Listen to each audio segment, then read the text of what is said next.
opening up her to come in. We wanted to discuss something with her. That's What? the best. Watching What? Bruce's head pop in the door. Was he just there? There's the blonde head boy popped in. Here we're talking and I didn't even see it. That's perfect.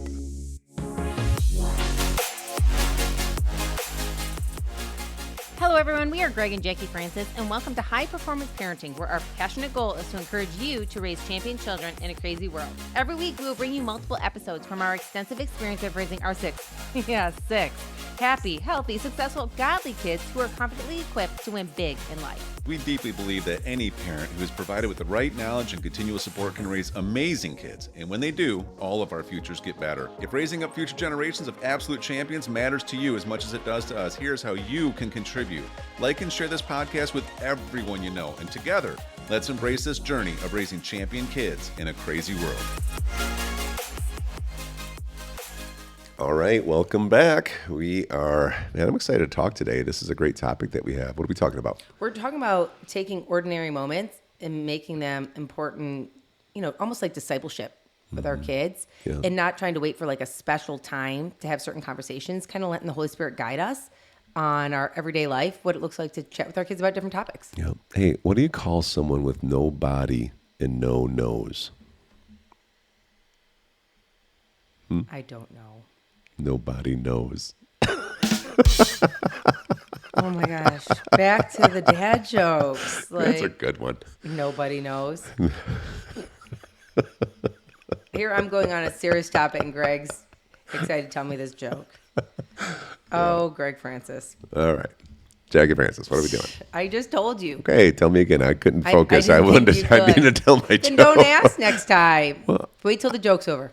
I needed it. Yeah, okay. Anyways. Okay, so discipling our kids in just ordinary situations. Ordinary situations. Yeah, I mean, I think probably this would be good to talk through just even with some specific examples, right? And, but off the top of my head, I heard somebody say one time, and it stuck with me, is that quantity time is more important than quality time. And they said it in context where they said, typically, the more quantity time you have, that's when the quality time moments show up. And remember when I heard that, this was a season when our kids were kind of smaller. I don't remember exactly how old. We did not have Hunter yet. We were at the lake house, and I just remember I went out and we did a boat day at the lake. And so it was one of those days where when I say a boat day, I'm saying, because we lived in the lake, we could just walk down the dock and we could jump on our pontoon boat and we could go out. And so we played on our water trampoline for a while, and then we got in the boat, and then we kind of floated in the middle, and I anchored, and, we're kind of all dabbling with jumping off and jumping back in with our life vests on and hanging out, just like having fun, I don't know. We weren't in a hurry. But we weren't out there a long time. You know? Because we lived right on it because it wasn't hard. I mean, like everything you're describing maybe was an hour and a half. Correct. It was not like some people think, oh gosh, we were out there for 5 hours. Like, no, it was probably like an hour and a half. Yeah, like, probably max. Yeah. And I just remember it was probably, let's say it was an hour and a half, okay? Probably for an hour and 20 minutes of it, it was just fun playtime, And then I remember we were sitting like on the back of a boat. Everybody's kind of starting to chill. Everybody's like kind of just drying off in the sun. And I don't remember which one it was. It was one of the twins, I believe. And they started asking, hey, Dad, I saw this one thing with these people, how they were treating each other. What do you think about this? I don't remember exactly what it was. I just remember thinking, wow, this is an important question, because it was somebody not treating somebody right, and they didn't know how to handle it and what they're supposed to do in that situation. But it took like this time of just like playing, but then also being available enough where the quality time conversation could come out. And so I know if this, in order to have some of these important talks, I feel like just making space for the talks to be able to happen is a really important thing. It's kind of like how you will take a walk with whichever kid, almost every day. Yes. You go on some kind of a walk, or whether it's us sitting out on our back patio last night and inviting some of the kids to, if they want to sit near us, sit near us. You know, if you want to hang for a little bit, hang for a little bit. If you want to go jump the trampoline, go do that. But just making space for it, right? Yeah, I think that's it. Like sometimes parents think like, oh gosh, we're gonna have a dinner, and all conversations need to come out. Yeah. We're available at 5:30.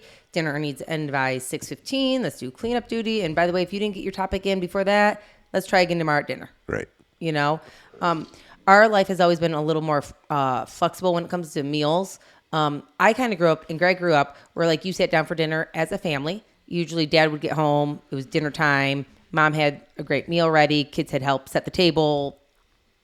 The meal was ready to go.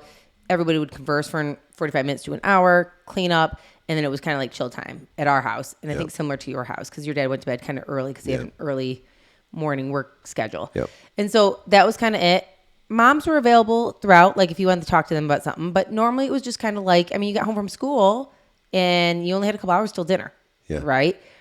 Our way of living our life, Greg and I, kind of just backtracking, when we met and stuff like that, we were full stream entrepreneurs, building businesses. And so like for about our first 5 years of kind of dating, marriage, the whole thing, I mean, our schedule was really just dedicated to growth for you and I. We didn't have any kids at the time. It was just you and me running with our hair on fire, making our dreams come true.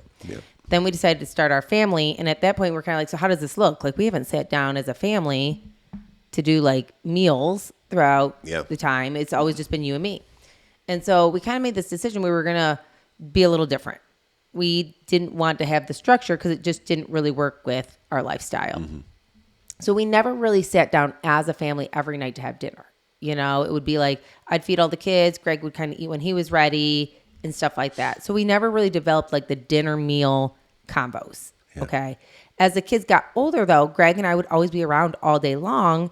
But as we're running into meetings, as we're running into coaching, as we're running into stuff, you can't catch us to talk about a serious topic when we're literally running into a meeting. And so you and I were like, so when do these conversations happen for our kids, right? Wouldn't you say that's how it kind of started for us? Yeah, I would say so. I mean, to the point of the dinner thing, I remember there being structure about dinner growing up. I don't remember there being a lot of like deep conversations. Do you know what I mean? But so I get that that's for some people it's sacred, and if that's what works for you guys, and that's great. I think, like you're saying, for us, we've, again, so much of what we talk about, I feel like just keeps talking about the same thing. It's intentionality. What our goal is how can we be the loudest, most influential voice in our kids' lives? And in order to be able to do that, there has to be space for them to be able to bring up topics and conversations where they feel safe enough to do it, and they feel like they're not too rushed to do it. Or maybe they need to do it individually with just mom or just dad or whatever, or maybe just us together, whatever, we have to be intentional about how do we keep creating ways for those conversations. Right. And I think regardless of what those ways are. Correct. We got to be creative about it. And I think that's the key to it. So for instance, we don't waste certain moments that we could use for that, you know? So it happened just last week. An example was I was driving home from church with a handful of the kids, and a topic came up. Something had happened at church and they wanted to discuss the situation with me. It'd be really easy on the way home to be like, can we like talk about this later? Yeah. Like, I just want to get home. I'm hungry. But I invited in and said, that's a really good question. I have a 25-minute drive right now.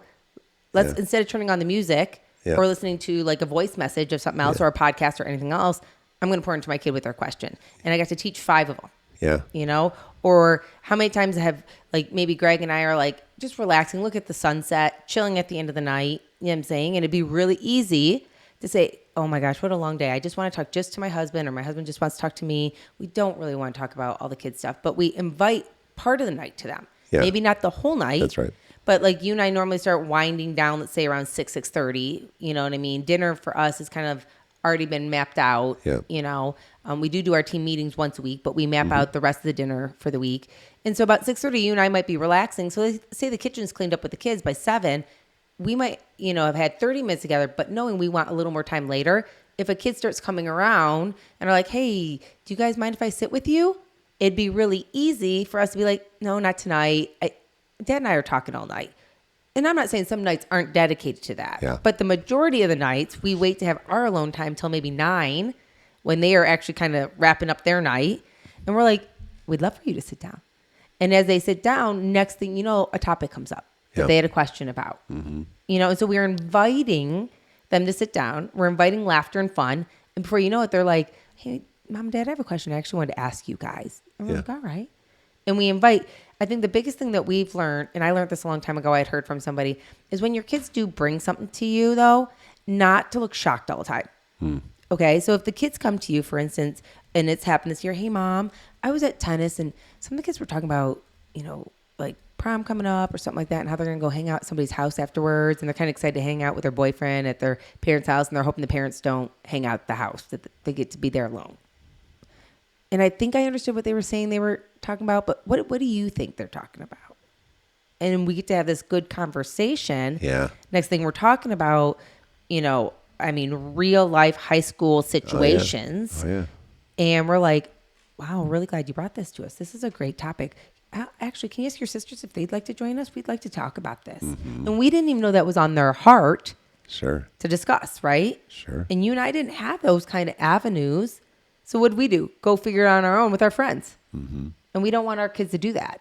Yeah. So that's being the purpose of behind what we've really opened up those conversations for. It's a great example. So what other kind of examples come up, you know, in the last few years that you can think of top of your head, you know, whether it's a walk with one of the kids or, you know, does anything else pop up? Well, I mean, many times when I'm walking with the kids and stuff like that, let's just say I'm walking with one of the twins, they'll be like, hey, Mom, I'm kind of concerned. I feel kind of distant from my sister. It feels like they're doing stuff without me. And I don't think they mean to, but like, I don't even feel like I feel disconnected from my sisters and I don't want to be. Yeah. Wow. Okay. What made you feel that way, hon? And then, you know, you hear what they're saying and then you say, you know, actually I can help with that, honey. I'm going to remind them. Let's all try to do something together. They probably didn't know. Do you know what I'm saying? Or like a conversation that just happened like a week or so ago. One of our children got invited. They play the keys at church. One of them was very excited and got invited to play on the keys at like one of the events coming up. Yeah. Okay. She was so excited. She just ran to me and said, hey, Mom, can I sign up to do this? It's my birthday. I want to play on the keys. Can I do this? I was like, yeah, honey, sounds great. Well, her sister came to me and was like, Mom, I would have liked to at least discuss that. You know what I mean? Like, I would have liked to be on the keys too. Like, Yeah. I'm not mad at my sister. I'm just hurt right now. And I was like, thank you for bringing that to me. You know what I mean? Like, I can help with that. It's actually my fault. I should have said, oh, I know you're excited. Let's talk with your sister. You both get a chance. Let's see whose turn it is. Yeah. You know what I mean? So that's just an example. Or I don't know how many times, like even the younger kids will come to me, even Drew's and be like, hey, Mom, I just want to let you know, like this is going on in the house. You know, I've been noticing this and I don't know if you knew this, but I just wanted to let you know. And I'm like, wow, buddy, thanks so much for saying you wanted to go for a bike ride with me. Here, I think he just wants to go on a bike ride. And then he's telling me this stuff. Yeah. Right? Or how many times have we been sitting outside watching some kids play basketball and they bring up a topic about, okay, I don't really know if I'm good at this or if I can do this or something like that. And we're like, oh, good topic. Let's discuss that. Yeah. Right? Or I don't know how many times, maybe I'm sure the kids have come to you, but where they just said, you know, I mean, I had a talk with one kid that said, you know, I want to connect with Dad more. I really want to connect. And I feel like I'm connecting with you a lot, but I want to connect with Dad. Yeah. And she opened her heart to me about this in the most loving, honoring way. But I gave suggestions. And on top of that, I got to come to you and be like, honey, I just want to, you know, this is on her heart. So when she comes to you, I just want you to be more aware. This isn't just, hey, I want to go have fun. She's trying to connect with you. And you were like, oh my gosh, that warmed my heart. I want to connect more with her too. Right. You know? And so these kind of things come up all the time. Like, but you got to leave room for, I mean, we had a great opportunity with Ellie last night, right? Yeah. Giving her an opportunity and we chatted with her. Yeah. Giving her some responsibility for a friend coming over. And we pretty much are telling her we want her to, you know, be in charge and hold standards and prove that you can. And so, you know, because she can get kind of lost behind everybody else leading. And so we're trying to give her opportunities to be able to become the leader she is. And so we had that whole conversation and literally she was just sitting there and she's listening and she's paying attention. And, you know, before we were going to bed at night after we said prayers, she came over, gave me a hug like normal, and she just like buries her face in my chest, and she says, "Thanks for trusting me, Dad."